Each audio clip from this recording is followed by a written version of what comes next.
Lagos State branch of the Poultry Association of Nigeria is asking for permission to import maize in order to lower its members' production expenses. So said in an interview on Tuesday in Lagos by Mr. Mojid Iola, who is the chair of the Poultry Association of Nigeria Lagos State chapter. He clarified that since the year's beginning, production expenses have increased, which is why the association is requesting an import license. How practical is that? Let's head to Rivers State, where we are joined in Port Harcourt by Dr. Frank Udeh, who is the CEO of Mastervet Services Nigeria Limited. Good morning to you, sir. It's good to have you again. Last time you were here with us in Lagos, and now you're in Rivers State. So how practical is this request from the Lagos chapter of the Poultry Farmers Association?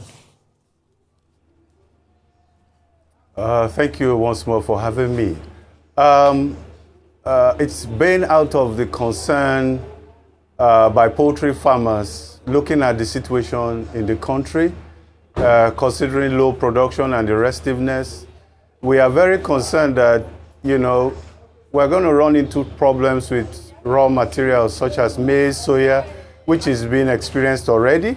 And we feel that if we keep our mouths shut and we just stay, things are going to get worse, and the people are going to be in trouble. So we felt it would be necessary we get involved and allow government, speak to government to allow us do it, because we go back to that same narrative where middlemen are going to be involved, and you know what that means. By the time middlemen are involved, they want to mark up their gains, and at the end of the day, it becomes like the open market prices. So yes, we feel it's very practical, having connections abroad with international farmers. We believe that we can deal directly with them. And of course, we know it's very practical if the government allows us.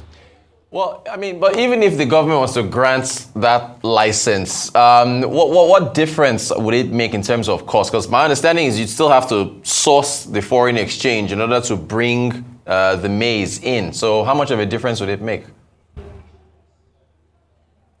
Well, it will make tremendous difference, because come to look at it, if you have the middlemen go out to buy these raw materials, they also have to source for foreign exchange. But you see, the difference in our whole part is if we source foreign exchange, we know that, we know the effect of what high cost of the raw materials are doing in our industry, and we want to protect our industry. So what we are looking at is, yes, the middlemen are going to make gains, but they are going to make a kill. We are saying, no, we don't want to make a kill. We want the industry to survive. So if government allows us, we are going to deal directly with these producers, and we are going to bring it in at margins that are very, very low, that will become impactful in bringing down cost of production. Now, the government is already planning to waive import duties on certain food items. I believe maize is part of that. So isn't that enough already for poultry farmers to where, bringing it in, one wouldn't have to pay those duties? Yes, but as much as that sounds good, you see, it still goes back to the fact that middlemen are the ones involved in bringing these things in. And they are going to have to mark it up. So by the time they mark it up, it will be very, very difficult for us to, they are competing with bringing these things in for the whole market. But we are saying, no, we are importing as livestock farmers. We are, as poultry farmers, as players in the industry, we are bringing these things in and using it for our own animals. And at the time if we bring it at very good prices, this will translate immediately to low cost of production, because our major problem now is the cost of feed. So if we can bring these things in ourselves, apart from the waiver, of course, that also comes to the fact that because it's an association that is recognized by government, this is where we even go further to ask that this is the place where government will even say, okay, since poultry farmers are the ones importing, let's even subsidize the maize that is coming from to this sector. Now, if you further do that, it will further bring down. But you can't subsidize to to a middleman outside who is going out there to bring it for his own gain. You can't do that because that will be funding, but these are stakeholders. These are guys who are in this field. They play in this field, and the survival of this field is their own concern. So yes, by and large, this will be tremendously appreciated.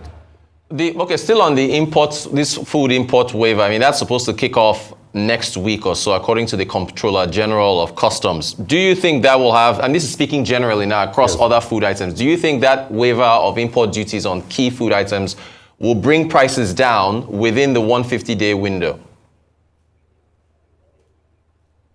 Well, again, that would, because now you see the challenge we have here is that these raw materials, it's not just for animal consumption, it's also for human consumption.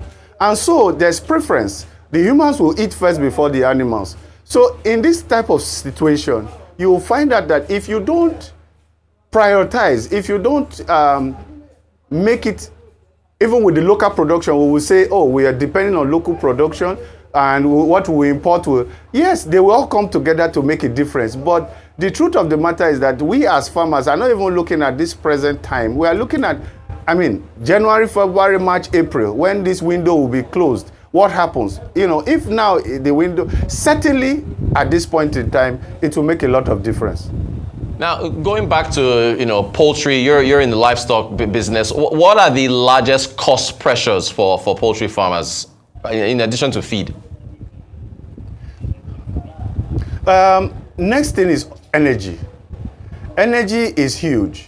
Now, like I said earlier in our previous interview, you'll find out that energy is, most of the farms, like I told you earlier, are located in rural areas. And sometimes national grid don't get to these rural areas. So you have the average farmer having to power his own electricity. So in most cases, we'll buy fuel, and at very exorbitant rates. So we are saying, yes, some people are beginning to say, let's go into use of renewable energy and all that, but how economical is that? So yes, energy is another concern for us, major concern.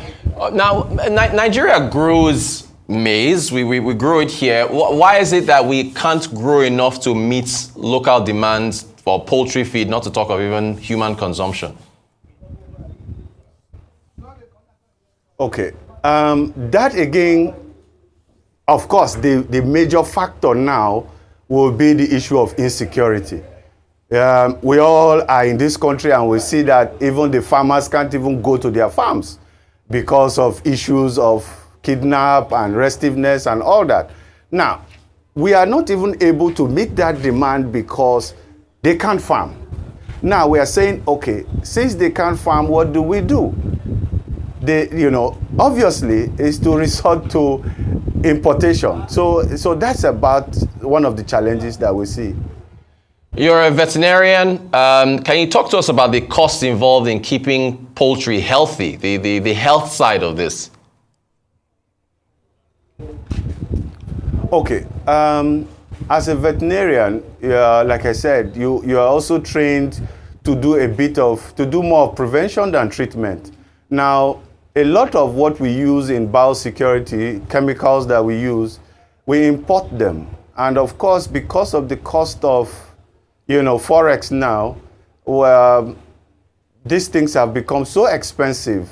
So the cost of even getting these things to the farms has tripled. And so, yes, it has really affected production, So we are barely surviving, but again, like he said, prevention is better than cure. So some of us are still trying and making sure that if we can keep the animals healthy, it saves us on the cost of losing the animals. What about the impact of diseases like, I guess, bird flu and others? Has that been a challenge recently, or have you been able to, I guess, generally be able to avoid those? Well, in the last 3, 4, 5 years, it was a major challenge, especially in certain states of Nigeria. But with the advent of improved biosecurity measures, these things have been in relative check.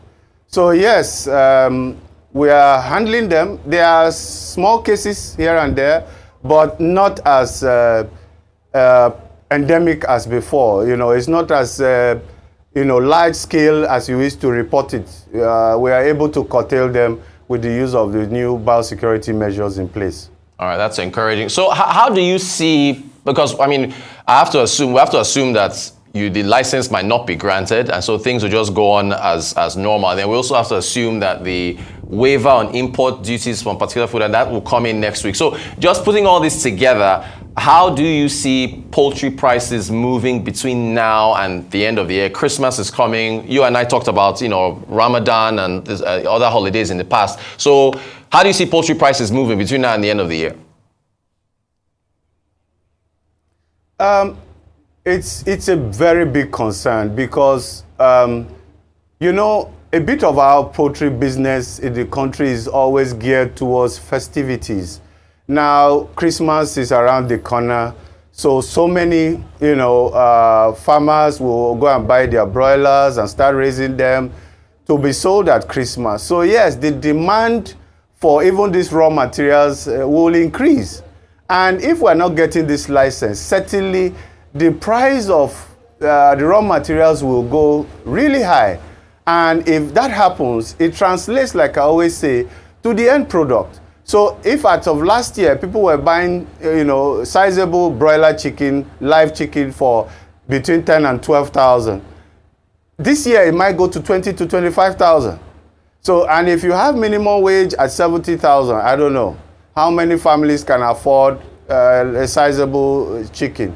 So yes, we are really, these are the things that are motivating us to press that, because we feel what is going on. So we are saying government should please give us that license so that we can bring in these raw materials and bring down the cost, so that at the end of the day, by December, we don't also put more pressure on the people. They also have relief because they must celebrate Christmas. So if the prices are exorbitant, what happened at Ramadan will replay itself in December. Dr. Frank Udeh, CEO of Master Vet Services, thank you so much for joining us from Rivers State, Port Harcourt, to talk about this pressing issue. Really appreciate your time.